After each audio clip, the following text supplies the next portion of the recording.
Coach DeMarco here with another episode of Get Better Basketball Live. Today, Coach Ben Murphy joins me once again to talk small-sided games. Coach Murphy is going to share out some of his favorite shooting and finishing SSGs and his practice plan progression. You're not going to want to miss it. Before we jump into this episode, make sure you hit that like button below, subscribe to my YouTube channel, and turn on your notifications. More great content is on the way each and every week. Another Get Better Basketball Live is up now. Fortunate enough to have Coach Ben Murphy join me once again to talk small-sided games. How you doing, Coach? Doing well, thank you. Yeah, thanks for joining me. I'm excited to have you talk small-sided games again. I know we're going to jump into a little bit of a practice plan progression today as well, which I'm excited about also. But before we do, you and I had a chance to talk a little bit, and as a program, I guess from the middle school right up through the high school, you guys are going to be working in some read and react.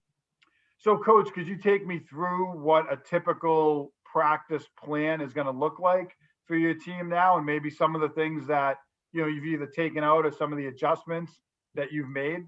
Sure. So first one's nothing earth-shattering. We're going to get our guys moving and passing and cutting because that's a habit of read and react that we've got to drill in day one. So we have 4 lines kind of along the baseline. Our dribblers are moving up the sidelines from spot to spot. Our other guys are flashing to the top of the key there. They're catching a pass and delivering it back to them on a pass and cut for a layup. There's nothing earth-shattering about that. It's just a modified layup line with no defense to start out with.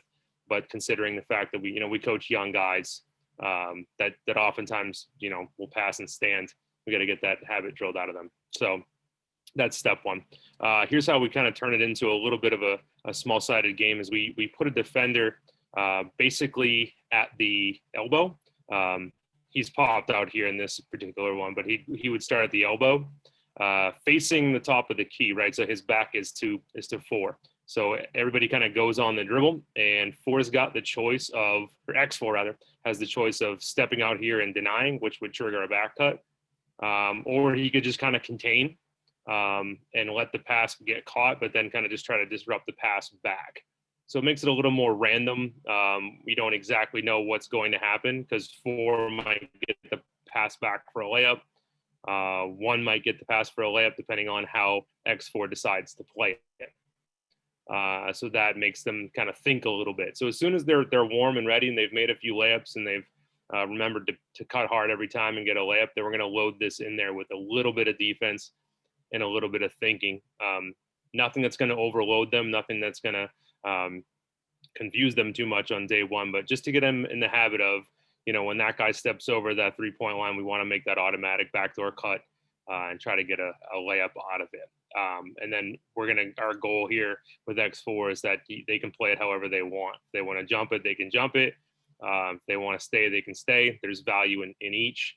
And if we're consistently getting burned by backdoor layups, then maybe we'll stop and talk about that and, teach defense a little bit too with this pretty simple drill. So that actually takes you through some of the back cut action there, and the kind of the overplay by the defense that covers most of what you would want out of layer 1 of read and react. If you can get out of that first few minutes of practice, drilling that habit of going, backdoor cutting on an overplay and then just cutting after every pass, then you're off to a good start. The next layer that we want to get into, since we've already covered kind of dribbling at somebody and backdoor cutting and all that sort of stuff, is probably the toughest one that I've found to work with kids in the past, is how to adjust spacing off of a drive. Different offenses ask different things of kids about how they want them to space and all that sort of stuff. So the next one starts off with a basic shooting drill. And then we modify it to fit read and react, and then we're going to add some defense into it later. So I'll stand here. I'll throw to any one of these players. Any one of these guys potentially could be the driver. They can catch and drive left, drive right, drive whatever direction they want to. That's up to them. But our goal is that when our guys drive, they know where their teammates are behind them to help them out. And so there's no defense here. This is just getting us moving habitually to kind of react to dribble penetration, which is a huge part of the offense, and then getting guys to move where they're supposed to be and get a kick out for an easy three, which happens quite a bit in this offense. As we move forward with that, it's kind of basically as soon as they get that, as soon as they are consistently making that those cuts and those movements along with the drive, they're circle moving properly.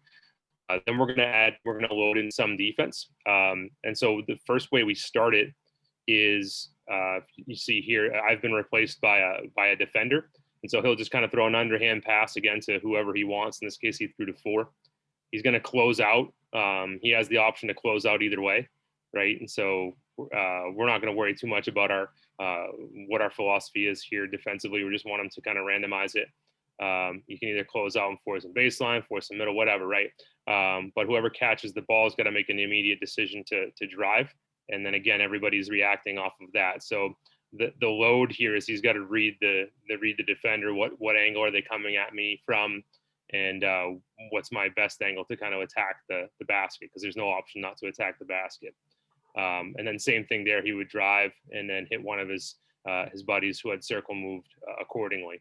And then it kind of flows nicely because X3 jumps in and they're part of the offensive group next time. The passer who dribbled into here and kicked out just kind of stands there, waits for the rebound, and can just rebound it and outlet it. And this moves pretty quick once we get going here. This was a drill that I did before without the read and react, just to teach basic reactions off of driving. And it works out nicely because kids get a simple little read and a simple little action to do. And they also work on you can teach things like hook passes and things like that out of here, which a lot of drills, you don't have the opportunity to do that. So I like that for a couple of reasons. I really like the guided defense, piece of the progression to it, because I feel like it gives players an opportunity to, work on some of those reads and having that guided defense before you kind of transition to like the full out SSG. There's some teaching points that go in there, and you can kind of tell the defender where you might want them to go to make it a certain type of read. So I feel like that's a nice progression for players, especially at the middle school and high school level. I feel like they need that piece before they go from on air and then to SSG. Yeah, and the other thing too is, this all has it on the top 3 spots. You could do this from any of the 5, spots around the arc, and that's probably what we would do, right? We don't want to get kids in the habit of like only playing out of those 3 spots, because that's, you might catch it in the corner sometime. Like, what are you going to do then? So the idea there is once we get the hang of it, we add a little bit to load it. And so once they get the hang of this, we might have them slide over and say, hey, we can only start from the corner or whatever. So just always kind of upping the mental load a little bit once they seem to have gotten the hang of what was previous, because I think that eliminates boredom. I think that keeps them thinking, keeps the skills sharp, rather than just kind of running through it and jogging through it. And we just don't want them to like disengage mentally and just be kind of going through the motions. It's not what we want. So as soon as they get the hang of it, we're going to add something to it. The next phase you'll see is we just keep adding a player, right? And so in this one, it becomes a 3-on-2, where same thing as before. We're going to outlet to any player that we want. They're going to drive like they're doing here. 5's going to come out and kind of angle him to a left-handed drive. 4 is right behind 5, and he can go guard anybody he wants. Either of the 2 guys that are also out there on offense, he can go guard them. So in this case, he's going to go over and pick up 3. It's a faster route to get there than to sprint all the way up and try to guard 2 filling, right? So 1's goal is I got to figure out where the help defense is, who did they pick up, and who's wide open, because one of the guys will be wide open, right? Because we have three offensive players and 2 defensive plays. So again, it's just slightly adding, slightly adjusting the load for them, making it a little bit more game-like as they go through, and then hitting the guy that's open is obviously not that hard to do when there's only 2 defenders, but it's, as they're learning these skills, that's actually something they've got to probably process through fairly slowly. And so we build up to that. And then the next step, if we got the time, is just to play live 3v3, right?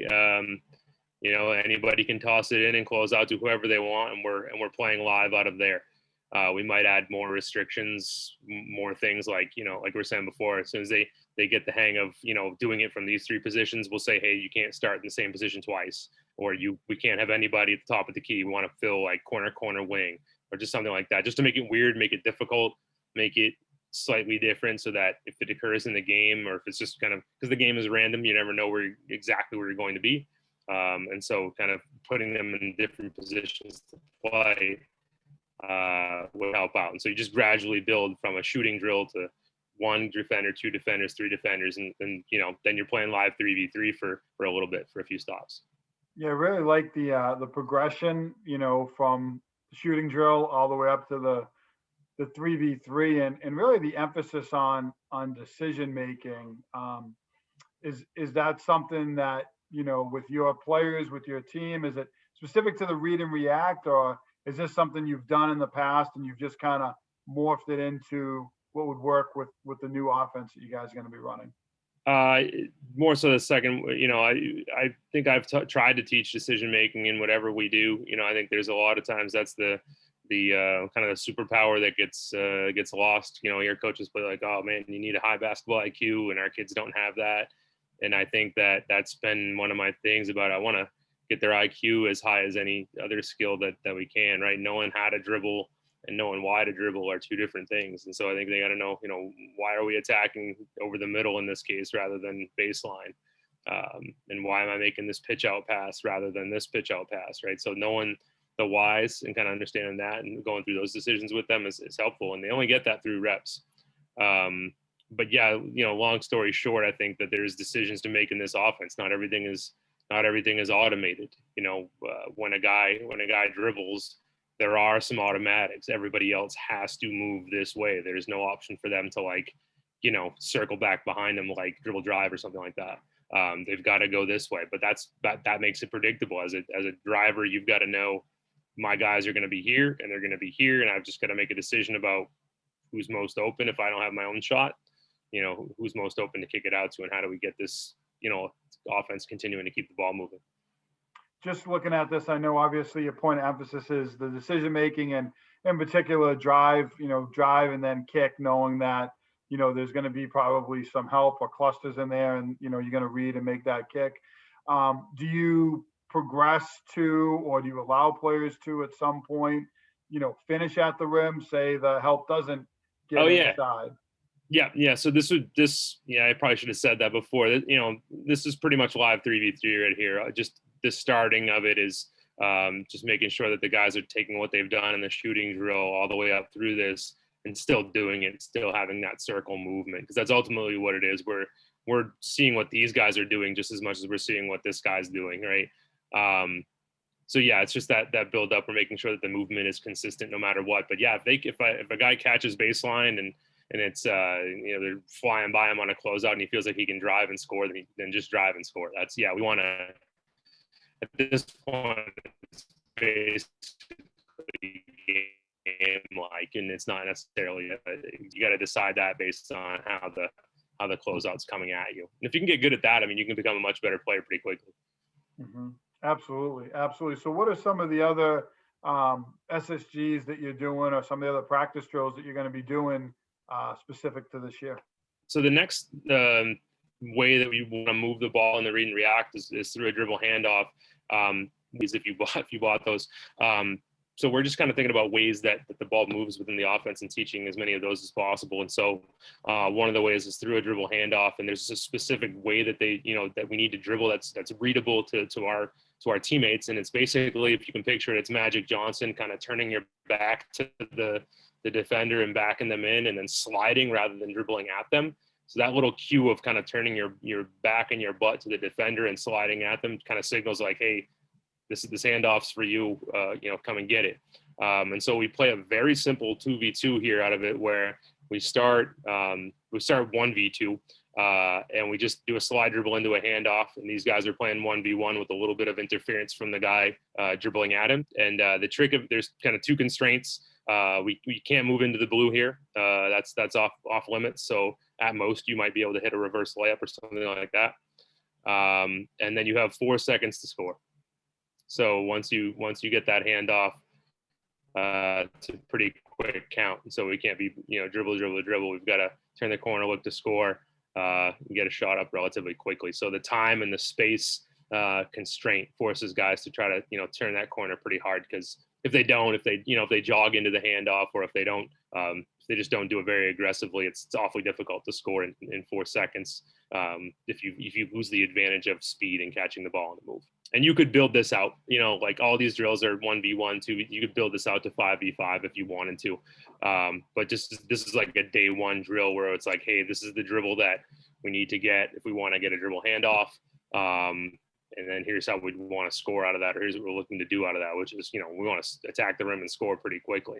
And for me, I like this one because even if you're playing a 5-out, and you're playing with some middle school kids where maybe they're not so comfortable ball handling, you can kind of pull them aside and go, hey, like, you might not be a guy that's going to be attacking the rim for us all that often, but if you work that slide dribble, and you could probably lead us in assists just by handing off and kind of setting a little bit of a screen, letting that guy get around the corner and scoring. And so it does provide guys a little bit of a go-to of, like, if they're not comfortable, if they're not a great ball handler, here's something you can do to help contribute, which is like, let's get it to our speed guys and who can attack and maybe finish that way. I had a coach reach out to me just the other day and was asking, his team struggling in situations where things break down in the half court, and, what some coaches do. And I know there's a lot of different philosophies on that. There's some coaches that go to like a ball screen ending at the end of sets. There's dribble drive coaches, which is really easy because you kind of flow into dribble drive. But the one thing I said to him, and it made me think of it, seeing your SSG up there, was use a small-sided game. Start your small-sided game with that breakdown situation where someone's in the paint, there's rotations, it's chaotic, and then play live. And, because the decision-making aspect of that is going to be as important as whatever you decide, whether it's to go to a ball screen or flow, or it's really just the decision-making. And as you were mentioning the 5 versus 5 and this drill, I really like this. This is a drill that might work for that coach. But I also like the time, the 4 seconds, the 6 seconds, because players have to make a decision, but it has to happen pretty quickly in this drill. They get the handoff, they get downhill, and they have to make something happen. So I really like the time constraints on that. Is that something that you do a lot with drills like this? We'll add it into some of the other ones eventually, probably not on day one. Day one, we're just, trying to let them get the hang of what action causes, what kind of dribble action or what pass causes what movements to happen. Just get familiar with that. And then we'll put the pressure of, it's an added constraint as we go. With this one, it's pretty simple to learn how to slide dribble. That's not a complex thing to do. It's probably the simplest thing to do is to kind of just turn your back and hand off. The one thing we would add to this is, like, when this guy gets his handoff, it essentially, and he starts dribbling, if we were to add offense or defensive players over here in any of these other spots, it essentially is just a review of what's happened before, which is your dribble penetration, right? And so we might take the restrictions off, the time and space restrictions off if we added people in there. But then it adds the previous elements of, okay, now we got guys, because as soon as he catches that handoff, everybody here is kind of waiting for this dribble reaction to happen. Boom, as soon as he catches it, they're moving, right? And so this guy's got a ton of decisions to make. Can I get to the rim? Can I dump it off to the guy that's cutting across the lane here? Because in 5-out read and react, that guy's got to go, and circle movement, it wouldn't ask him to get all the way across the baseline. He might get a layup in the meantime, just because he's making an automatic hard backdoor cut. But that's something we would add in is player, both on offense and defense. But we would want to start off, 1v2, 2v2, because, these are younger kids and they're just getting the hang of the offense. Yeah, but something simple like this really does build to, and it, that's, like I said, when I was talking with that coach, I'm thinking use an SSG, but this is a great example of one. And if you built this to 4 versus 4, 5 versus 5, player gets in the paint, collapse, there's a kick, and now you're learning how to play out of those kind of breakdown situations, which is tough, and the decision-making aspect of it makes it tough. So I really like this one. I think there's a lot you can do with it, and just a very basic 1 versus 2 to start is really good. And that's one where you can just load it up, and I could do this same drill every day of the week and make it something slightly different. We could give them a little more time to score if we feel like they're not getting the hang of it. We can make the restrictions a little bigger, a little smaller if we feel like we need to, right? And so it's like you basically when we want to add the restrictions in as they like if it becomes easy, like okay, you've got this, right? Like the same thing you would do for a student in a classroom. They've mastered a certain skill. Okay, here's the next level of challenge. Same thing here is you would add more restraint, more and to have them be able to try to figure out and work within those. And so then we would just add those in as we go as they get the hang of it. The restrictions might be more players, less time, less space, whatever. But yeah, to introduce it, keep it simple. The last thing that we were going to do is teach them. There aren't a lot of, when people think read and react, they don't think ball screens, but they are a part of the read and react. They're just kind of deeper into the layers, and so they kind of get overlooked. But we're gonna make them a part of what we do. It is one of the ways that the ball moves around, and we do want to include them in what we do. And so this is a pretty simple setup. If you'll see here, it's a 2-on-2 game. It's a little bit funky positioning to start out with, right? So you have X2 and X1 kind of in the corner and wing spots. And we're going to start with the ball with X2, and they're kind of just going to swing it around to 1. These guys are going to play defense. X1's going to close out to 1. X2 is going to close out to the top of the key here. Now, because this guy is on offense and his rule is, hey, when I pass, I cut, he's actually going to cut and then really not be a part of the game, which is I know, weird. So he's going to cut and just kind of hang out over here. He's not really part of the game. Who is part of the game is 2. Because as soon as 2 sees that 1's going to back dribble, he's going to hustle over and he's going to set that ball screen or roll, and then you just basically have a 2v2, side pick and roll type of game.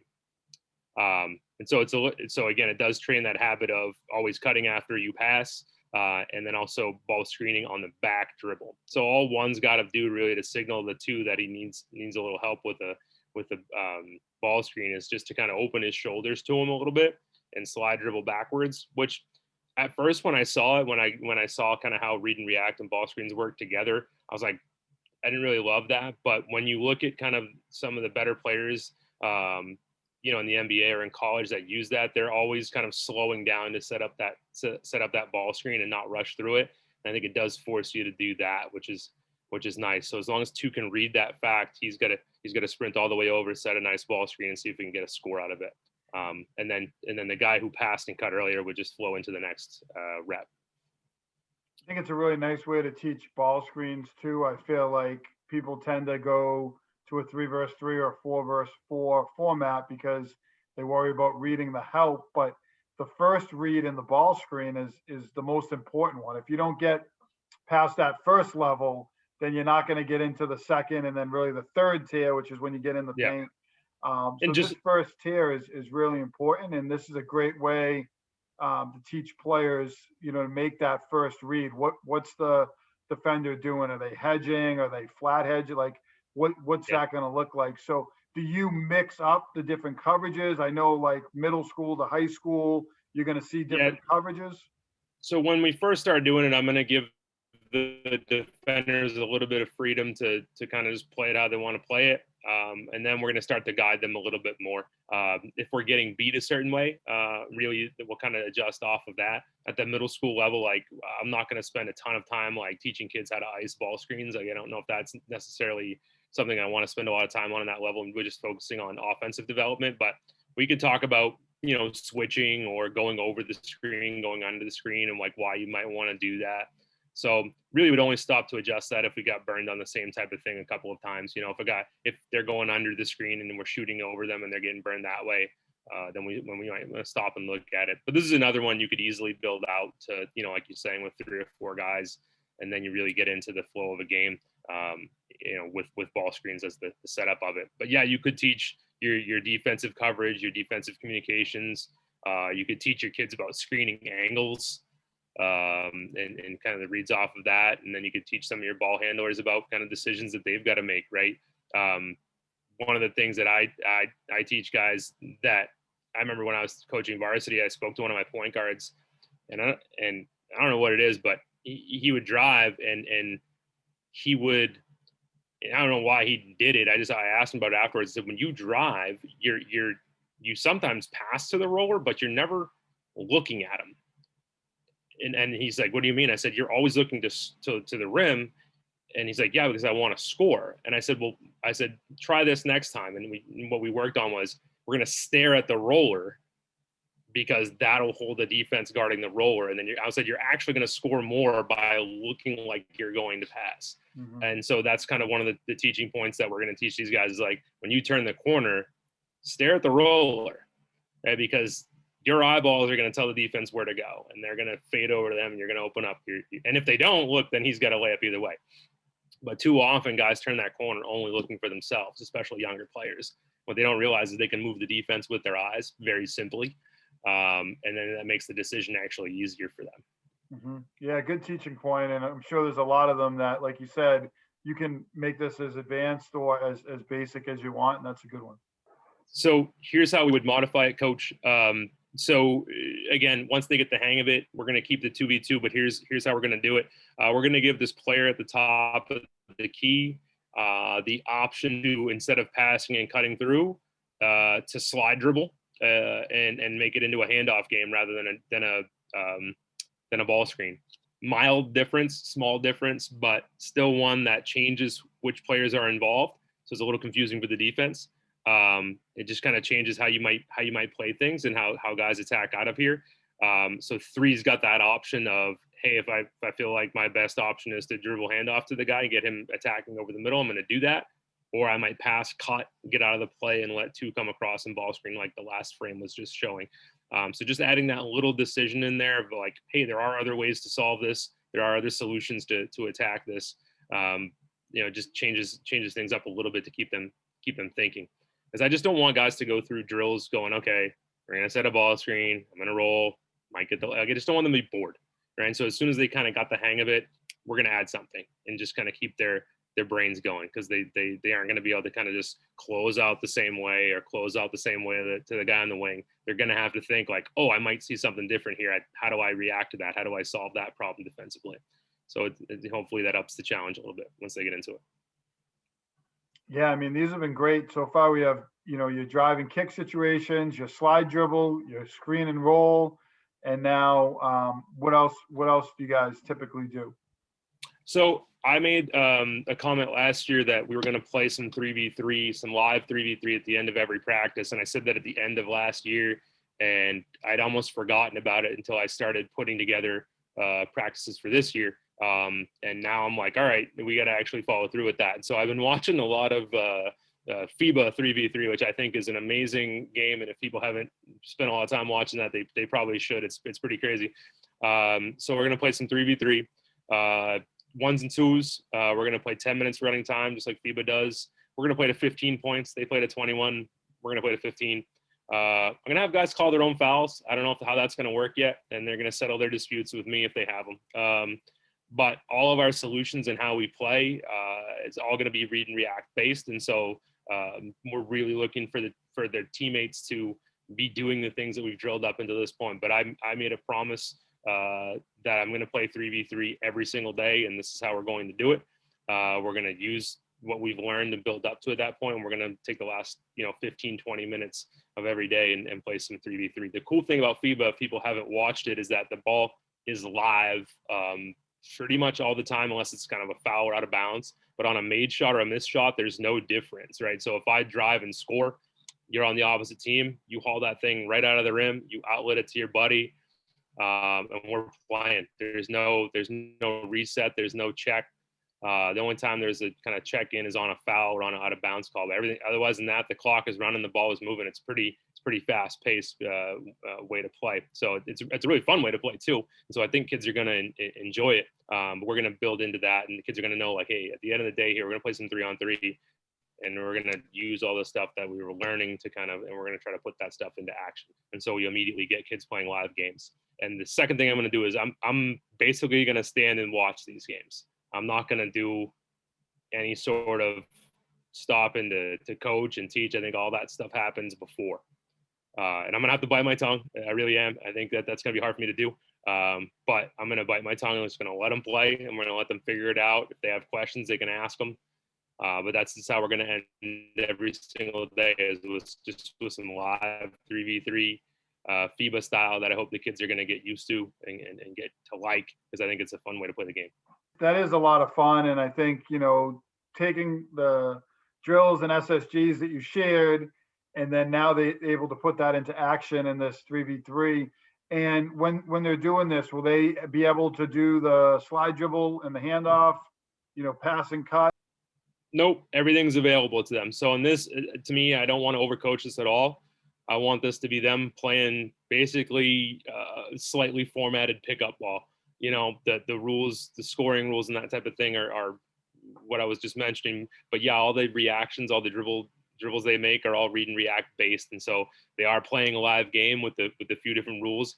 However, if a guy doesn't perfectly circle move or doesn't, cut real hard through the lane, I'm not going to stop it. We'll talk about it after, right? And we're going to let them play for 10 minutes. So I think that doesn't happen enough. And I've been probably as guilty of that as anybody. So I promised the kids last year, I said, we're going to play 3-on-3 every day. And we're going to. I hope we get on the floor. Right now, we can't in Maine, we're restricted, but when we do get on the floor, this is going to be the end of every practice. We're going to play some 3-on-3 because I don't even know how many games we're going to get. So knowing that, it makes me even more want to play it. Yeah, I'll be curious to hear how that goes. I think it's a great idea. And, I think some of the things the kids are going to figure out as they're going through it, you're showing them the basic reads and how they need to read and react in situations. But, if something doesn't go well or they don't make the cut exactly the way they should have, I think they'll start to figure some of that stuff out on their own, which I think is part of what you're getting at in this is you're going to teach them the basics. Here's what you need to know. And then they're going to figure out some of it on their own, which is pretty cool. And I think it's fun for the players to kind of go through that experience in practice too. Yeah, and I want them to, at least when they're learning this, to play to their strengths too, right? Like you might have guys that aren't comfortable attacking. They might want to just hand off to their buddy, perfectly fine. Let's do it. Let's hand it off, and let's attack out of that. That's so. My advice to them is going to be play hard, have fun, play to your strengths, and see if you can get a win out of it. And it's before I even knew that our system, that our program was going to go read and react, I wanted to do this, and now this just makes it even easier to do.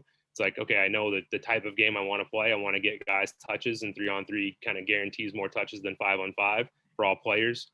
But now we have some very 4 or 5 simple things that we want them to learn throughout the year. And by the way, we haven't separated our offensive and defensive drills, and so in this case, our defenders are learning on the fly too, about how we want to play and how we want to close out and that type of stuff. So it's going to teach defense and offense at the same time. We're just going to back off and let them play. So, Coach, just as I look at those practice drills and the SSGs and the FIBA 3 versus 3 at the end, I mean, this is a great practice for kids and for them to get that progression of learning and also being able to figure things out on their own a little bit too as they're playing live against their teammates. So I do want to ask, in practice, are these going to be everyday drills for you? Are there going to be some other drills that you're going to incorporate that are very similar? So what will your practice look like as you progress throughout the year? Skills we're going to teach are the same. We're always going to do something that involves passing and cutting. We're always going to do something that involves dribbling at and a backdoor cut. We're always going to dribble drive and work on our circle movement. We're always going to do some handoff work and attack out of a handoff. And we're also going to do some ball screen work and attack out of a ball screen. So those 5 things are going to happen every single day. They might not be that exact same drill, but that's how we're going to separate our practices. Once we get into it, we're going to get into all those were half court drills. Once we get into it and understand it a little more, we'll get up and down the court a little more, play a little more full court when we get the hang of things, because you can flow into this pretty easily from transition basketball too. So that's the plan every day, to work on those 5 things and then end it with some 3v3. Yeah, I really like that. It keeps it simple for the players. They know what their reads are and what they need to do. And, you mentioned the defensive side of it too. And, that can't be undervalued. I think whenever you're doing an SSG, it is 2-sided. There's the offensive side to it, but they're defending ball screens, defending a pass and a cut, defending a dribble handoff, all these different actions that other teams are going to use. They're learning how to defend it, based in your system. So I have to think that there's a lot of value in that for your players as well. Yeah, I think so too. So I think we're going to have some, at least one coach with me. And so their focus might be on that, while I might be looking at the offensive scheme. We might flip that from day to day. Who knows? But yeah, I want to give some guys a little bit of, I want them to be skilled offensively when they get to the high school level. But I also want them to kind of be fundamentally sound on defense too. At the middle school level, we're basically playing man to man. We're basically playing pack line, with a few exceptions here and there. But we want kids to get those basics, and we can do that as we go. We don't have to separate those drills into one or the other. Well, Coach, I feel like you do a really nice job of thinking about what your team needs. What you guys did offensively last year is different than this year, and I know that's a program wide decision. You guys are going to be doing more of a read and react offense this year, but you do a really nice job taking the SSGs, whether it's ones that you picked up somewhere and tweaking them. You've shared out that, or kind of morphing and taking pieces of other SSGs and making them your own. And I feel like you do a really nice job of that. So I just want you to have a minute to give some maybe advice to coaches who are thinking about using SSGs more in practice. There's so many out there, and you can be almost overwhelmed, but I feel like you streamline it and you're like, these are the 5 things we're going to do in practice. These are the SSGs that are really going to work well for us. So we're going to go with it.